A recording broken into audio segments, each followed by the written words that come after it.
curang itu apa? Karena prioritasnya duniawi, ya, maka dia akan menempuh berbagai cara halal maupun haram. Tapi kalau prioritasnya adalah ukhrawi, dan ukhrawi ini bisa didapat oleh... Assalamualaikum Ustadz. Assalamualaikum warahmatullahi. Bagaimana kabarnya? Alhamdulillah. Semoga tetap diberikan kesehatan dan kelancaran dalam menjalankan urusannya Ustadz. Ustadz, dalam dunia perkuliahan kami sebagai mahasiswa seringkali dihadapkan dalam berbagai urusan akademik yang seringkali memaksa kami untuk mengambil jalan pintas seperti itu Ustadz. Namun kami percaya bahwa kejujuran dan integritas itu merupakan sebuah nilai yang harus tetap dijaga. Dan melalui kajian ini kami ingin memahami bagaimana Islam itu memandang kecurangan di dalam dunia akademik seperti itu Ustadz, serta bagaimana kami berikhtiar agar tetap jujur dan tetap berintegritas. Untuk Ustadz sendiri bagaimana tanggapannya? Iya, Islam memandang kecurangan merupakan sebuah perbuatan yang tercela. Dalam sebuah hadis yang sahih, Rasulullah SAW pernah bersabda, "Man ghasyana falaysa minna," yang mana artinya barang siapa yang berbuat curang maka dia tidak termasuk golongan kami. Ini merupakan ancaman yang serius dari Nabi SAW bagi orang-orang yang mereka melakukan kecurangan. Dan kecurangan ini mencakup segala hal, entah itu berkaitan dengan akademis, ya, entah itu berkaitan dengan pekerjaan, entah itu berkaitan dengan muamalah. Seluruh bentuk kecurangan ini mendapatkan ancaman dari Nabi SAW, tidak termasuk dari golongan beliau. Bahkan sebagian ulama berpendapat bahwasanya curang ini hukumnya adalah dosa besar. Dosa besar ini tidak bisa kita remehkan, ya. Dia tidak akan bisa hilang kecuali dengan kita benar-benar bertaubat, seperti itu. Baik Ustadz, mungkin di sini saya akan bertanya, yaitu yang pertama, bagaimana Islam memandang kecurangan dalam akademik? Iya, sebagaimana sudah saya jelaskan bahwasanya kecurangan adalah hal yang tercela, ya. Bahkan sebagian ulama berpendapat itu termasuk dosa besar. Dan tadi sudah kita sebutkan juga hadisnya dari Nabi SAW yang mana beliau mengatakan, "Man ghasyana falaysa minna," bukan termasuk golongan kami orang-orang yang melakukan curang, ya. Dan ini mencakup kecurangan dalam hal apapun, akademis lah, muamalah lah, pekerjaan lah, ya, pas ujian nyontek,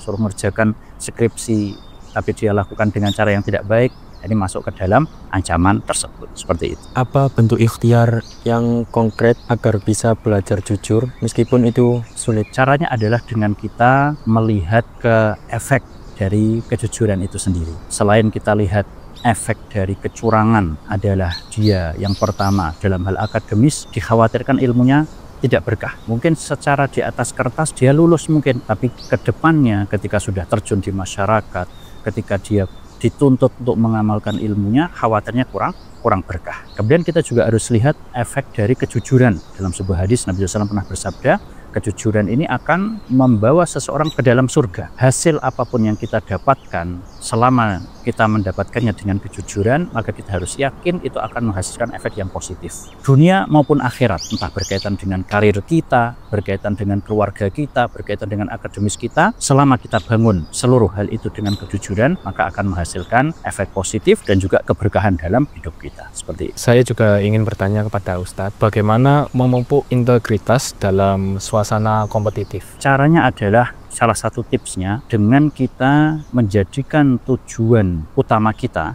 ini adalah akhirat. Kalau tujuan kita duniawi, bedanya duniawi sama akhirat itu, ya, duniawi itu hanya bisa didapatkan oleh beberapa orang saja, ya. Misal nih, ada mahasiswa yang dia tujuan utamanya pengen jadi ranking 1, ya, mungkin ada ya seperti itu, wallahu alam. Ranking 1 yang dapat paling ya cuma 1 atau 2 orang tok, nggak mungkin seluruhnya mendapatkan. Tapi ketika kita jadikan prioritas utama kita adalah akhirat, aku belajar, aku kuliah itu untuk manfaat umat dan kaum muslimin, untuk memanfaatkan Islam dan kaum muslimin, agar aku menjadi orang yang bermanfaat, agar aku bisa dimudahkan masuk surga, maka ini akan menjadikan kita untuk berperilaku jujur. Kenapa? Karena akhirat ini bisa didapatkan oleh semua orang, beda sama duniawi. Duniawi yang dapat paling beberapa orang doang, tapi akhirat ini bisa didapatkan oleh setiap orang, maka tidak perlu kita melakukan hal-hal yang curang. Yang menyebabkan orang curang itu apa? Karena prioritasnya duniawi. Wah, aku gimana caranya biar bisa ranking 1? Gimana caranya biar jadi mahasiswa teladan? Kan seperti itu.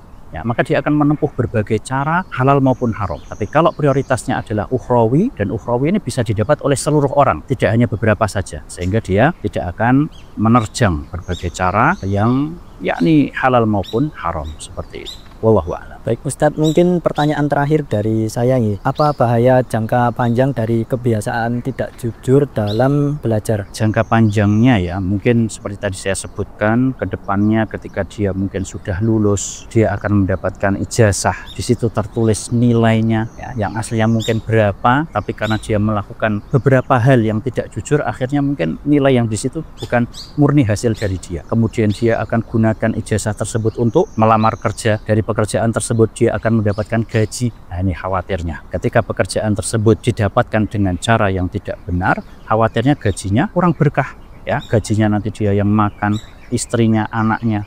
Khawatirnya sedikit banyak memberikan dampak yang negatif pada keluarganya. Ini sejak sekarang harus kita pikirkan ya. Pokoknya kalau aku curang sekarang, nilaiku nggak bener, aku daftar kerja, khawatirnya penghasilannya kurang berkah, seperti itu. Wallahu a'lam. Alhamdulillah, terima kasih atas jawabannya Ustadz. Ya mungkin teman-teman di sini juga semua sudah bertanya. Saya ucapkan terima kasih banyak kepada Ustadz Jazakumullah khairan katsiran atas penjelasan yang sangat mencerahkan. Semoga dari kajian ini dapat memberikan manfaat kepada kita semua. Amin.